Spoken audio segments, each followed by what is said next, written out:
दोस्तों नमस्कार। मैं हूं राकेश कुमार। आप देख रहे हैं मत अभिमत।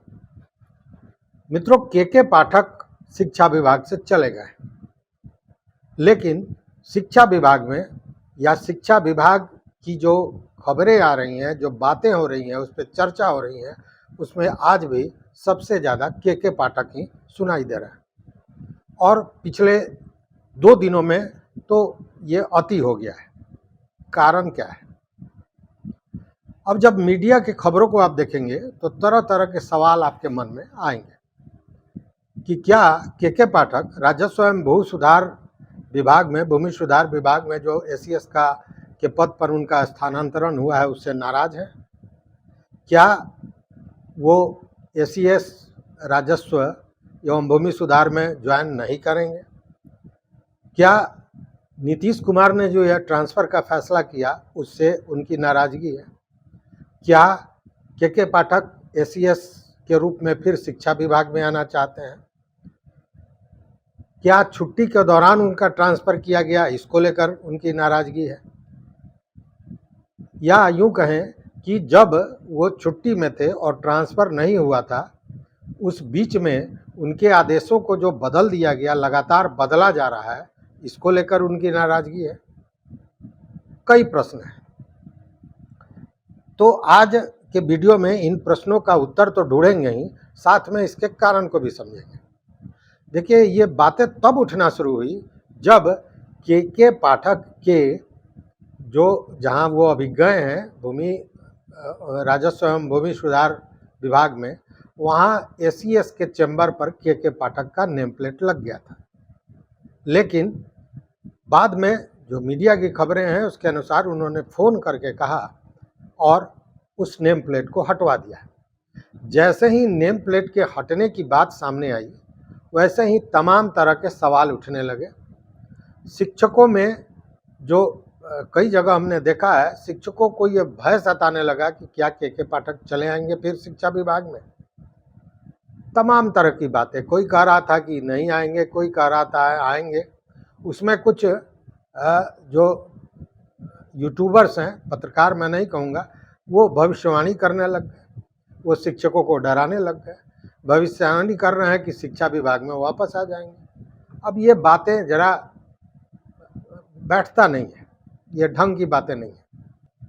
देखिए, कुछ चीज़ों को समझना चाहिए। एक तो सबसे पहली बात कि के पाठक अभी छुट्टी पर हैं और 30 तक छुट्टी पर हैं। के पाठक अभी राजस्व एवं भूमि सुधार विभाग के अपर मुख्य सचिव के पद पर उन्होंने योगदान नहीं दिया है, केवल उनका ट्रांसफ़र हुआ है। तो बिना योगदान दिए हुए चैम्बर में नेम प्लेट लगना यह भी कहीं ना कहीं सही नहीं माना जा सकता है। जब आप उस पद पे आ जाइएगा उसके बाद ना कि ऐलान हुआ, अधिसूचना हुई कि आप जाएंगे, हो सकता है आप न जाएं, हो सकता है आप केंद्रीय प्रतिनियुक्ति पर चले जाएं, हो सकता है फिर लंबी छुट्टी पर चले जाएं, कुछ भी हो सकता है होने को। वैसे में अगर नेम प्लेट को हटाने की बात आती है और हटा दिया जाता है तो इसके पीछे क्या कारण है, ये सच तो कहीं ना कहीं के पाठक के दिलो दिमाग में ही है, बाहर किसी के पास नहीं है।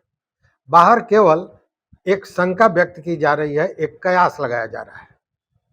आप जानते ही हैं कि 13 जून को इस ट्रांसफ़र की अधिसूचना जारी हुई थी, जिसमें के पाठक को राजस्व एवं भूमि सुधार का अपर मुख्य सचिव बनाया गया था और डॉक्टर एस सिद्धार्थ को, जो मुख्यमंत्री के प्रधान सचिव हैं, उनको शिक्षा विभाग का अपर मुख्य सचिव बनाया गया था, जिसका अस्थायी प्रभार उनके पास था। उसमें अस्थायी रूप से उनकी पोस्टिंग हो गई।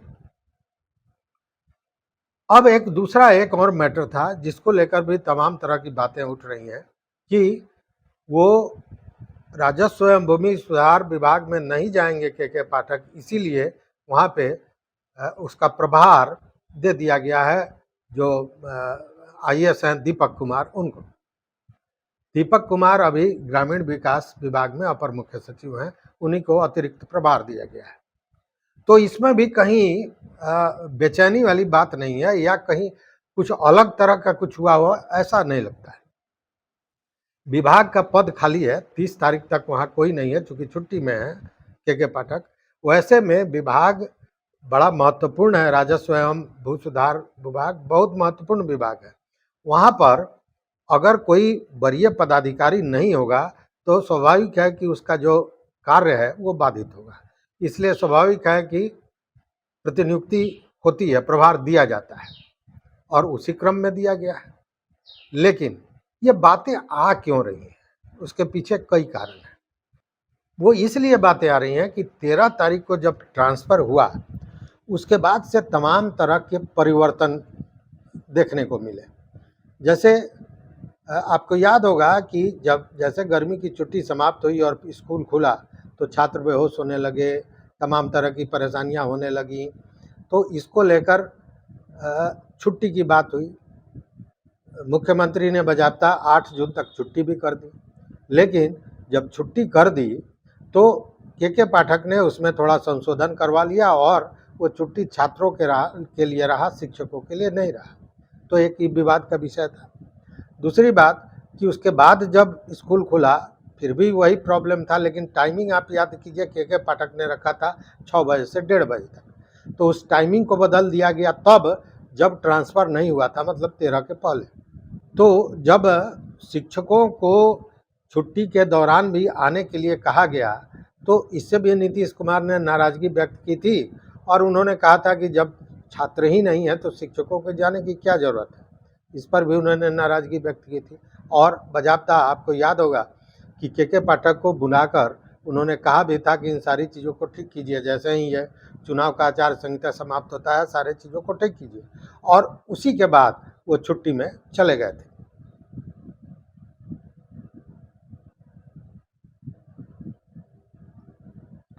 उसके बाद ये 6 बजे वाला जो टाइमिंग था सवेरे, इसको लेकर तमाम हो रहा था कि छात्र उस समय खा के नहीं आ पाते हैं, फिर बाद में गर्मी है जिसके चलते बेहोश हो जा रहे हैं। शिक्षकों का था कि उतना सवेरे हम आ नहीं पा रहे हैं, प्रॉब्लम हो रहा है, यातायात की सुविधाओं को लेकर शिक्षिकाओं की परेशानी थी। शिक्षिकाओं का कहना था कि घर परिवार सबको देखना है तो 3 बजे भोर में ही जगना पड़ रहा है। तो कहीं ना कहीं मानसिक रूप से भी परेशानी है और शारीरिक रूप से भी लगातार हम थके रह रहे हैं। ये तमाम बातें हो रही थी और इसी दौरान ये सारी चीज़ें हुई और सारे चीज़ों में बदलाव हुआ।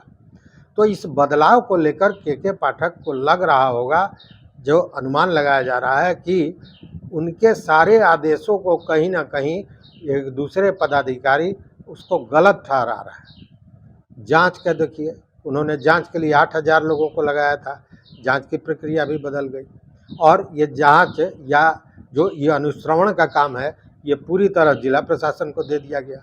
जांच में यह भी कहा गया कि उसमें शिक्षक नहीं होंगे, मतलब शिक्षा विभाग के लोग नहीं होंगे, उसमें दूसरे विभाग के लोगों से जांच कराई जाए।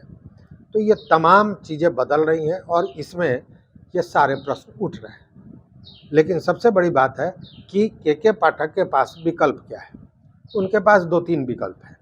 एक विकल्प तो यह है कि वो केंद्रीय प्रतिनियुक्ति पर जा सकते हैं और नीतीश कुमार भी कहीं ना कहीं परेशान है, जो कह रहा है लोग, मैं इसको नहीं मान रहा हूँ, जो लोग कह रहे हैं कि नीतीश कुमार भी कहीं ना कहीं परेशान है तो वे स्वीकृति दे देंगे जाने के लिए। दूसरा है कि के पाठक हमें लंबी छुट्टी पे चले जाएं और उसके बाद कहीं दूसरे जगह जाएं, या फिर वो प्रयास करें कि शिक्षा विभाग मिले, ये तो अलग की बात है। और तीसरा विकल्प यह है कि वो किसी दूसरे डिपार्टमेंट में सीधे अपना ट्रांसफ़र करवा लें, उसमें न जाएं। इसके अलावा कुछ भी नहीं है। लेकिन वो शिक्षा विभाग में आएंगे, इसको लेकर जो भविष्यवाणी की जा रही है ये गलत है। गलत वो आएंगे कि नहीं, यह टोटल निर्भर करता है कि के पाठक क्या चाहते हैं और उसके बाद मुख्यमंत्री क्या चाहते हैं, क्योंकि ये मुख्यमंत्री का विशेषाधिकार है और उस पर किसी का दबाव, किसी की दबिश नहीं चल सकती है। ये दूसरी बात है कि राजनीतिज्ञ जो होते हैं वो कहीं ना कहीं सारे चीज़ों को वोट से जोड़ के देखते हैं, चुनाव से जोड़ के देखते हैं। तो इसमें क्या लाभ है क्या हानि है। लेकिन अब देखिए कि अगर राजस्व एवं भू सुधार विभाग में, भूमि सुधार विभाग में उनको भेजा गया तो ये उनका डिमोशन नहीं था, चूँकि मुख्यमंत्री नीतीश कुमार का जो उद्देश्य था उन्होंने वो पूरा कर लिया था। शिक्षा विभाग जो डिरेल्ड हो गया था, तमाम जगहों से शिकायतें आती थी कि शिक्षक नहीं आते हैं, पढ़ाई नहीं होती है, तमाम तरह की शिकायतें, उनको तो उन्होंने दुरुस्त कर दिया और शिक्षा विभाग को पटरी पर ला दिया। दिक्कत क्या हुई कि उन्होंने जो आदेश दिया उसमें कई आदेश इतने विवादित रहे, इतने अव्यवहारिक रहे, जिसको लेकर एक तनाव की स्थिति बनी रही लगातार, और उनके विरोध में शिक्षक भी खड़े रहे, शिक्षक नेता भी खड़े रहे, राजनीतिज्ञ भी खड़े रहे, कई जगह आम आदमी भी खड़े रहे। लेकिन अगर ऑन दी होल देखिएगा तो आज भी शिक्षा विभाग को लेकर नीतीश सरकार का मुखौटा, चेहरा निश्चित रूप से साफ हुआ है, चेहरा दमका है, चमका है आम आदमी की नज़र में, जब स्कूल में बच्चे भी जाने लगे और शिक्षक भी जाने लगे। और ये देन निसंदेह के पाठक का है, किसी दूसरे का नहीं है।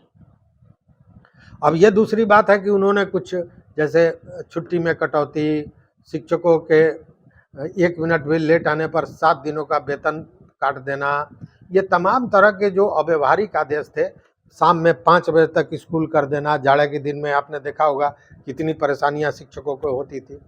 और मैक्सिमम शिक्षक, कुछ लोग हो सकते हैं गलत हो, लेकिन सारे शिक्षक गलत हों इसको कदापि नहीं माना जा सकता है। बहुत से शिक्षक हैं, ऐसे भी शिक्षक हैं हमारे समाज में जो आप केवल 6 से 1:30 बजे की बात करते हैं, ऐसे भी शिक्षक हैं जो सवेरे से उठते हैं तब से सोने वक्त तक केवल पढ़ने पढ़ाने की बात करते हैं, छात्रों को आगे बढ़ाने की बात करते हैं। कई शिक्षकों को हमने देखा है, उसकी कहानी भी आप जानते हैं, जो अपना वेतन लगाकर भी चाहते हैं कि कुछ बेहतर हो जाए। तो आप कैसे कह सकते हैं कि सारे शिक्षक गलत? कुछ शिक्षक हो सकते हैं जो गलत थे या गलत हैं, और इसको लेकर तमाम जो शिक्षकों को झेलना पड़ा है ये आप देख रहे हैं। लेकिन आज के दिन में सबसे बड़ा प्रश्न यही है कि के पाठक का 30 तारीख को आएंगे, उसके बाद क्या होगा, और ये प्रश्न बना हुआ है। अगर कोई इसमें भविष्यवाणी करता है तो वो गलत करता है, और ये सनसनी पैदा करने के लिए किया जा रहा है। लेकिन मैंने पहले भी कहा था कि एस सिद्धार्थ व्यवहारिक हैं, लेकिन प्रशासनिक मामले में कहीं से, अनुशासन के मामले में कहीं से छूट देने वाले नहीं हैं। अब वो चीज़ें भी धीरे धीरे सामने आ रही हैं। तो देखते हैं कि 30 तारीख के बाद के पाठक का क्या होता है। और भी कोई सूचना मिलेगी तो निश्चित आपके साथ हम शेयर करेंगे। लेकिन निवेदन यह है कि अगर चैनल पर नए हो तो आप निश्चित रूप से, या अभी तक सब्सक्राइब नहीं किया हो तो निश्चित रूप से सब्सक्राइब कर लें, वो घंटी जैसी आकृति है उसको दबा दें, ताकि हम जो वीडियो बनावें वो आप तक पहुँचे। दोस्तों के साथ शेयर करें।